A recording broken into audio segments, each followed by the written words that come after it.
Thank you. Hello, everyone. So I'm going to talk about the new reality, remote working.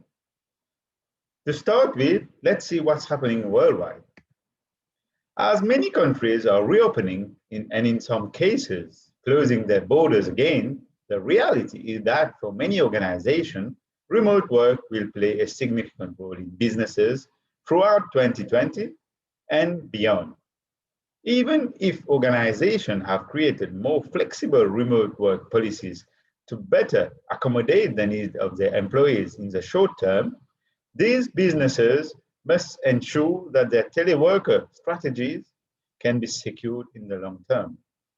JP Morgan, as an example, which is one of the biggest banks in the US, have adopted permanent work from home. Employees can now choose how they wish to cycle between working from home and from the office. This is actually the case here in the bank in Mauritius. So with this new reality, what are the new challenges that companies are facing? How the challenges has evolved? To start with, let's understand the situation now. The surface of attack has greatly increased with more users connecting to the network from outside the company. The network is no longer closed, so you are no longer within the secured corporate network. You are everywhere else in the world. So how are we going to secure all this?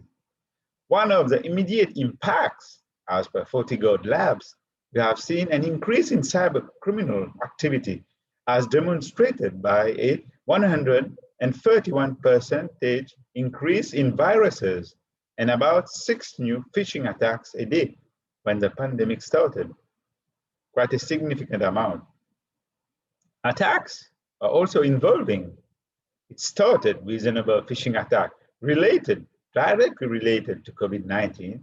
Later, these attacks were centered on stimulus package before evolving to subject like vaccines and the stock market. They aren't just using email for this attempt. Online ads, and mobile apps are just a couple of tactics used. From our own example, we have seen during the last 1 or 2 months a significant increase of unauthorized mobile apps being published on the internet, which we had to take down. Quite significant happening. So in terms of solution, what are the proposed solutions that can be done to cater for these challenges? The solutions that I'm proposing are quite practical, that can be used for the short term and even for the long term. These solutions are based on the three pillars, which is process, people, and technology. To start with, we have the process. We had to reassess the risks as per the risk management process. What are the new risks with these new challenges? We need to identify new assets, new critical assets. An example is teleconference tool, which are now, like for example, Teams or Zoom, critical assets that needs to be protected, to be available at all times, because working from home depends largely on these tools. Logical access management is very important, even more now with remote working. We need to know what its users are connected remotely, what are they doing, and what kind of access they have. The logical access management, the access matrix, need to be updated. New processes and procedures need to be in place and approved so that everyone knows how to proceed in case of emergencies. If something happened to them at home or when working remotely, what they are going to do? Again, new policies were introduced, like bring your own device or VPN policies. One very important aspect is the incident response procedure, which need to be updated together with the playbook so that to cater for remote working. As an example, if one of your remote devices is compromised, how are you going to proceed? How the users is going to do? How are they going to behave? Are they going to just shut down the machine, close the machine, the laptop, for example, disconnect it?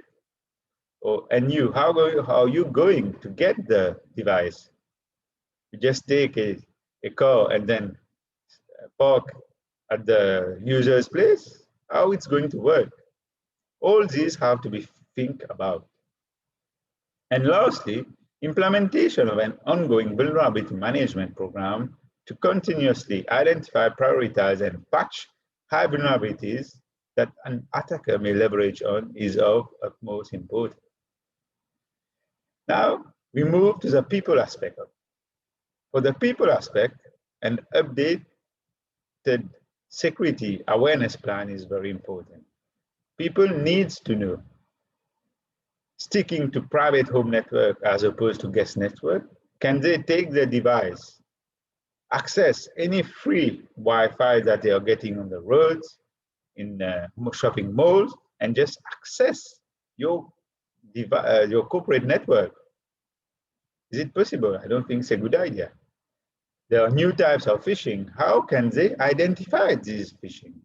How can we help them to identify this phishing? In terms of email and web behavior, what are the best practices when working remotely? The home security, the home network device security. What kind of security you must bring when you're working from home? Change the password of your router at home. How should you behave? And what are the settings that can be applied to these devices? And lastly, the physical security of this device. What happens if one of these devices is lost or stolen? Or how can you better protect these devices when you are working remotely? Very important to make your users know about it. And to know if it's working correctly, you need to test the effectiveness. Example can be perform simulation testing and monitor the number of reported anomalies from the user.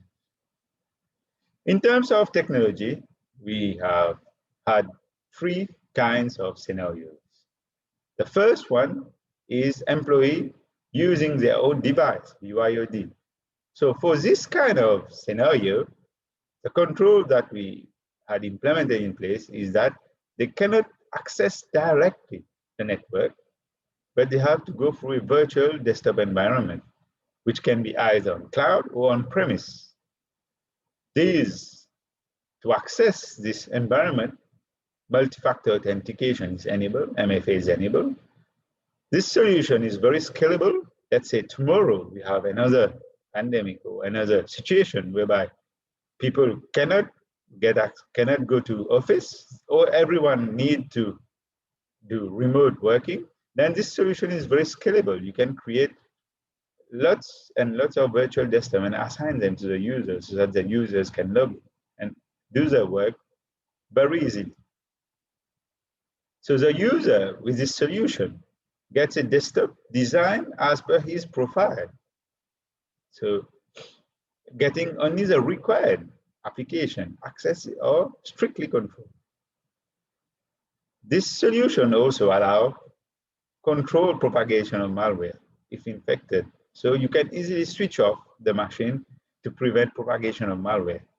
And also, it provides better response to incident. Okay.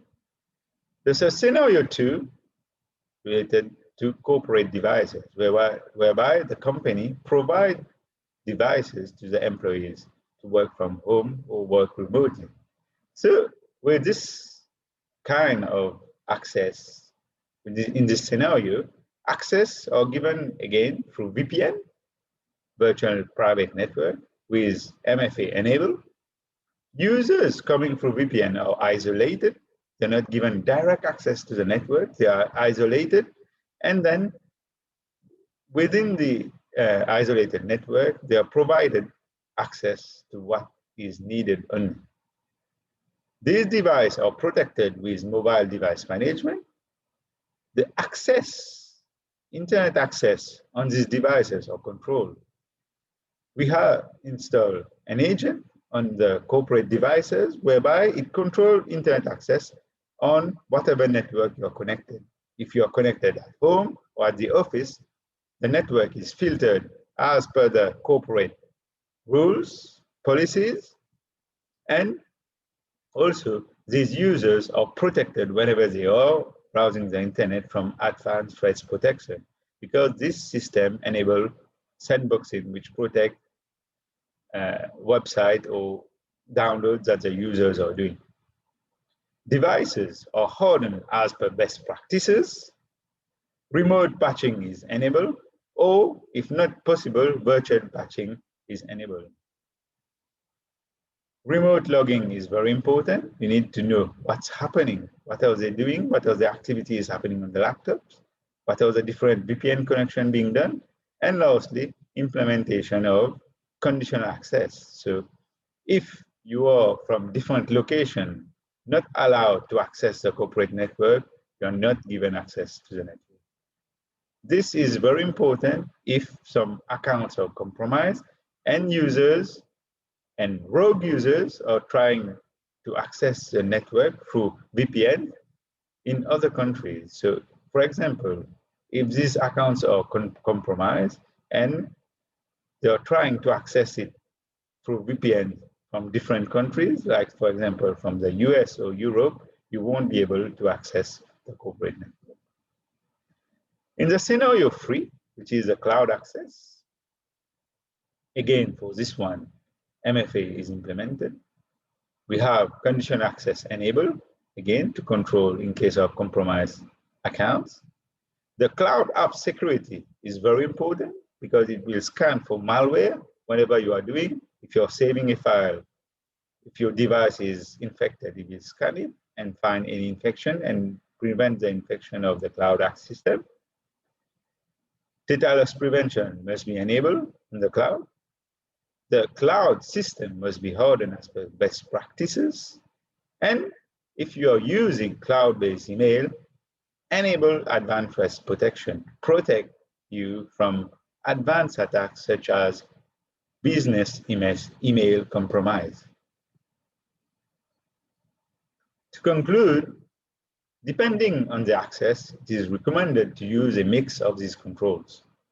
MFA, multi-factor authentication, is now of utmost importance when connecting remotely. It provides high protection in terms of identity and phishing. For all the scenarios, it is very important that tight monitoring is implemented. You must know where these users are connected, their location, any malware infection or phishing happening. These are very important to know the VPN activities. What are the systems are they accessing? Is it within the time frame that are allocated to them? Or are they accessing at odd times? All these are very important.